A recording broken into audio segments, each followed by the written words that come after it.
Welcome to the Live Better, Sell Better podcast with your host, Kevin Dorsey of Inside Sales Excellence, the #1 Patreon group and YouTube channel for tech sellers and tech sales leaders, where we dive in deep for tactical advice on how to book more meetings, close more deals faster, and lead sales teams to success. But we don't stop there. We also focus on the person in salesperson. We talk about mindset, goals, time management, and so much more. So thank you for listening. And if you're interested, head on over to patreon.com/inside sales excellence. Now with that, grab a notepad, get ready, and let's dive into the good stuff. First and foremost, as Katie said, people buy from people. So some of these universal principles of psychology, you're going to be able to use across your entire career. And one of the most basic ones that, again, I was failed. Nobody really taught me this one. It just failed in all of my sales trainings, was really some of the psychology around how to avoid no decision, how to avoid losing deals, because the majority of what we do is loss, right? Anybody's close rate is anywhere from, on average, 8 to about 30%. Usually you don't see numbers lower than that or higher than that. That means 70 to 92% of what you do is ending up in failed outcomes. So is it easier to take 8% and improve it to 10%? Or is it easier to take 92% and decrease it to 80%? So we should really be in a mindset of losing less instead of trying to win more by being more efficient with our time. So a lot of this psychology is going to go into how to avoid no decision and why that matters. But I wanted to tee up just the thought process behind that. So the first thing I want to go over is just the universal buyer's journey. So whether it's a stick of gum, a house, a piece of software, it doesn't matter. We go through these 5 stages of buying. So first, you're unaware. Let me type it out. Then you enter some state of awareness. Then you get into some state of consideration. Then there's going to be state of evaluation. And then you end up at a decision. So like I said, it doesn't matter what you're buying, how complicated or how simple it is. We go through these 5 stages. Now, here's what's interesting. We typically talk as sellers about leads, prospects, buyers, and customers. And sometimes you'll see sales leaders use these words like synonyms. You know, they swap them in and out. They're not.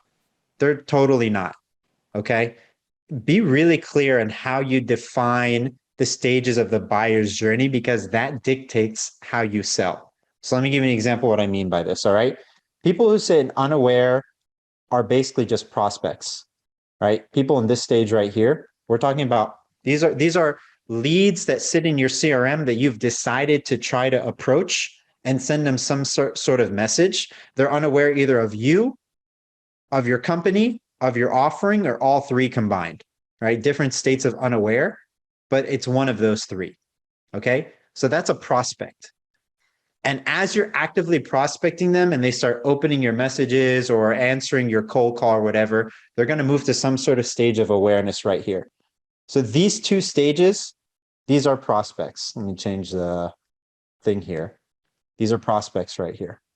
As soon as somebody enters a state of consideration, they're no longer a prospect, they're now a buyer. So people in this set right here, consideration, evaluation, decision, these are actual buyers. These are your buyers. Anything before this, let me spell it right. Anything before this are just prospects.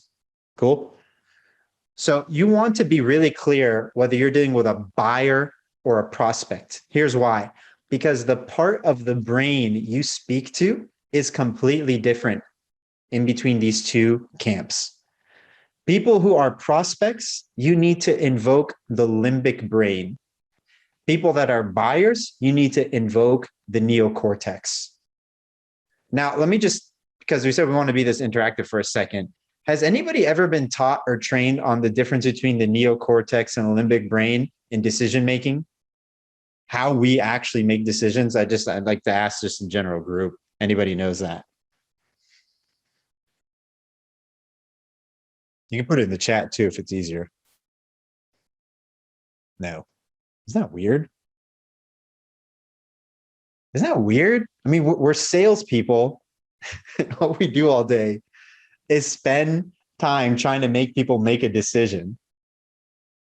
And we don't get any explanation. I mean, I'm the same way, Katie. I didn't for the first 2 years of my sales career ever get exposed to any sort of brain science. Zero.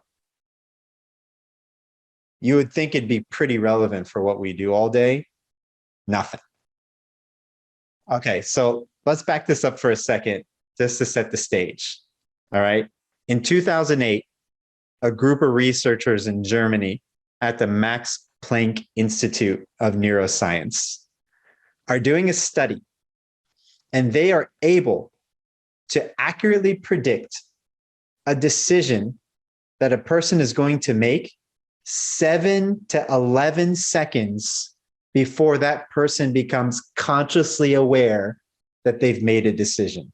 Let me repeat that. These researchers were able to accurately predict the decision a person was going to make 7 to 11 seconds before they even became aware of the decision that they made. But just for the sake of just drilling this home, I'm just going to count 7 seconds in silence.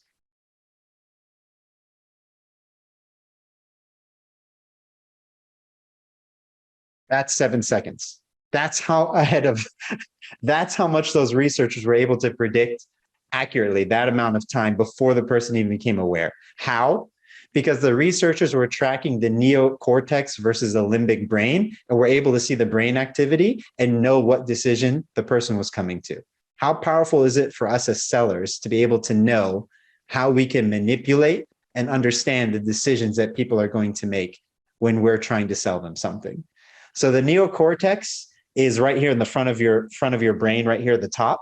That's the part of your brain that's responsible for justifying, for logic, for things of that nature. And then your limbic brain is your stem brain, or they call it the old brain, the croc brain. There's a few different names for it. And it's the part of your brain that's responsible for fight, flight, or freeze reactions. This is where decisions start. This is where decisions end. So when I want to affect people in this part of their brain where decisions start, I'm talking about prospects. I mean, let's go back to this for a second. You don't even know I exist, or maybe you're aware that I exist, but you don't know what I do. In order for me to get you into consideration, to get you over here, thinking about what I have to offer, I've got to invoke the limbic brain. I've got to get that fight, flight, or freeze reaction out of you first in order to get you over here into buying mode. The problem is most sales copy is neocortex messaging, ROI, unique selling propositions, ways to save you time and money, value statements. All of these things, all of that's neocortex. That's not the limbic brain.